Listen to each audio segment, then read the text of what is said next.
I know. I know I can do as I please. At least I can always refuse. Hence I know that I am responsible for my actions. I will accept this responsibility and play the man.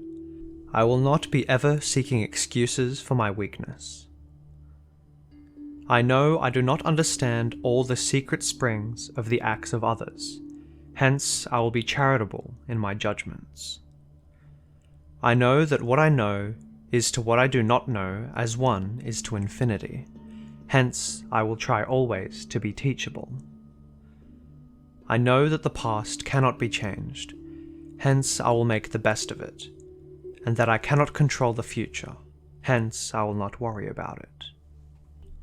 I know that happiness depends more upon my thoughts than upon what happens to me, hence I will strive to control and adjust myself, instead of complaining of circumstances.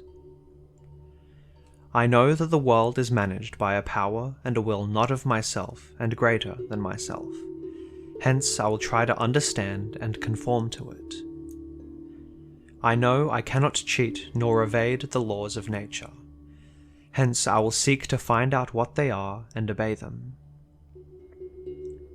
I know I have limitations, and that it is quite as important to understand them as it is to know my capacity. I know that life is sweet to the healthy-minded, and therefore I will reject summarily any creed or opinion that degrades or mocks at life. I know what love is. I do not always know what is right or wrong, nor what is wise or unwise. Therefore I can safely love everybody, and safely regulate nobody. I know that suspicion is a disease of faith, jealousy is a disease of egotism, and envy is a disease of small natures. These I will avoid. I know I can control and shape my tastes, my desires, and my thoughts, and I will not allow myself to be dominated by these.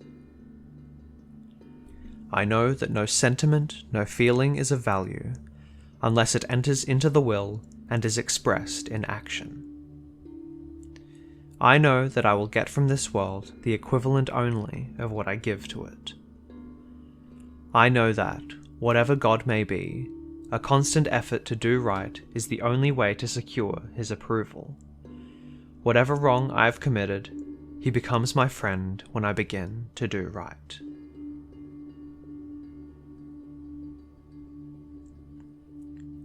The Journalist. I am the journalist. I sit as the watcher upon the heights and look with calm eyes over all the activities of men. I do not judge, I record. I do not praise or blame, I tell. I am the world become vocal. I am the utterance of humanity. I am progress self-conscious. I am as a white searchlight upon a tower. I run my gigantic eye to and fro above the city. My ray is inescapable. When my beam is turned upon the doings of the wicked, there is a mighty scampering, as when an old piece of plank is upturned in a summer field, the myriad white insects scatter, seeking the protective darkness they love. Wrongdoers dread me more than they dread courts, policemen, and prison, for I do not condemn, I simply tell. The ethics of my profession may be told in one word: truth. My integrity must be as the virtue of women, above price. No man can buy my light. No man can buy my silence. I am not in the thick of affairs. I sit above them. I have nothing to do with your stock market, your business, your politics, your religion, your organizations and institutions, except to tell of them. I have no responsibility for your causes and your movements, except to report the cold facts. I am among you, but not of you. I gaze upon humanity as the moon looks upon the earth. I am the eternal bystander. I am the recording angel. Every day is the day of judgment. I am not the magistrate, nor the advocate, nor the bailiff at the daily assizes. I am the court reporter.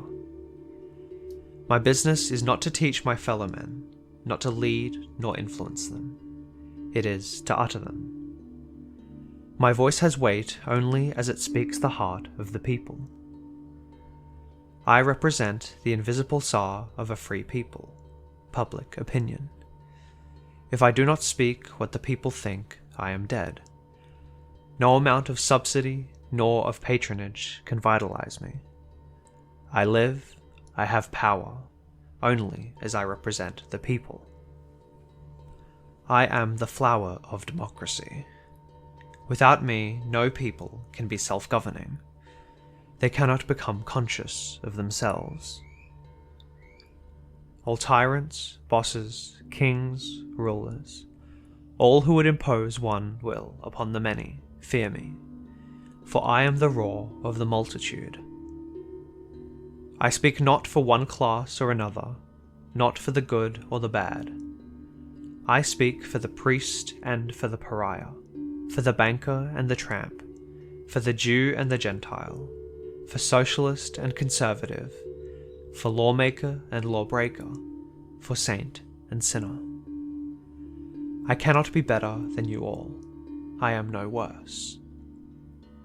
I am torchbearer and transmitter. I am the messenger. I am Mercury. Jove is the people. I am. No fidget and no reformer, just a calm observer of ought and must. Through me you judge yourselves.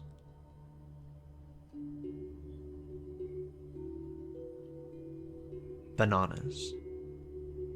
The year 1870 is not so very long ago, yet it was in that year, it is claimed, the first bananas were brought commercially to Boston.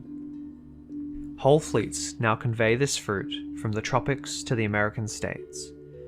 In every city, vendors sell bananas to the multitude. In every country grocery, they are staple. In less than 50 years, they have become one of the chief means of sustenance to the people of the nation. The banana ranks with the apple, the potato, the wheat grain, and the peanut as a prime minister to the life of 100 million people. The reason is not far to seek. In the first place, the banana tastes good. There are some things, like tobacco, that one dislikes at the first bite. There are others, like the banana, that no one has to learn to enjoy. There may be some curious palates here and there, freaks are everywhere, who have a distaste for this fruit, but they are not 1 in 100,000. Secondly, they are carefully protected by nature herself in an admirable sanitary covering. You cannot eat the skin as you do the apples. No matter how unclean the wagon from which you buy them, when you peel off the yellow coat, the inward meat is revealed pure and white, as an undriven hack, as Charlie Case would say. They are good, they are clean, and thirdly, they are cheap. Thus they are an ideal food for the millions. I like to eat what all humanity eats. I know some run to caviar, canvasback, and the widow Cliquot, but while they get the sweet savour of exclusiveness, they miss that deeper gusto which comes from communion with humanity. This you obtain when you drink water or milk, and eat bread, potatoes, apples, peanuts, and bananas. It is an important secret that the most satisfying forms of pleasure are those that are common to the race. Fourthly, the banana stands the test of science as being a valuable food. The government issues a deal of literature, the product of its hygienic experts, endeavouring to enlighten people about foods. Bananas cost about 7 cents a pound, porterhouse steak about 50.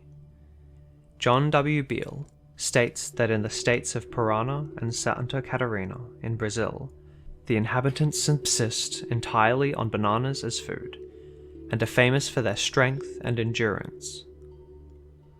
Flour made from dried bananas is superior in carbohydrates to wheat flour, but inferior in protein or flesh-forming values. But it is very palatable and particularly adapted to persons of weak digestive organs. Buy a banana or so and a bag of peanuts for your lunch, instead of gorging yourself on a table d'hôte monstrosity at a restaurant, and you'll feel better and live longer. Consistency. To be always consistent, one must follow the crowd. There is nothing stable in opinions that are not moulded by custom, institutions, and the established order. Now these things are all mixed with fraud, and therefore consistency is largely fraud. Whoever will love the truth and go where it leads must needs be often inconsistent. For truth is as large as the universe itself, while we are small and can see only a bit of it at a time. Truth is like a diamond of many facets. We get gleams of it now and then, and sometimes the ray is yellow and sometimes red. Let us not be alarmed if life seems one thing today and another tomorrow. Both are true, for life is manifold. And if we hold to yesterday's truth to the rejection of today's, we fall into the error of little safe souls. The end of consistency is the Pharisee. The end of open-mindedness is wonder, worship, and the freshness of the soul eternal.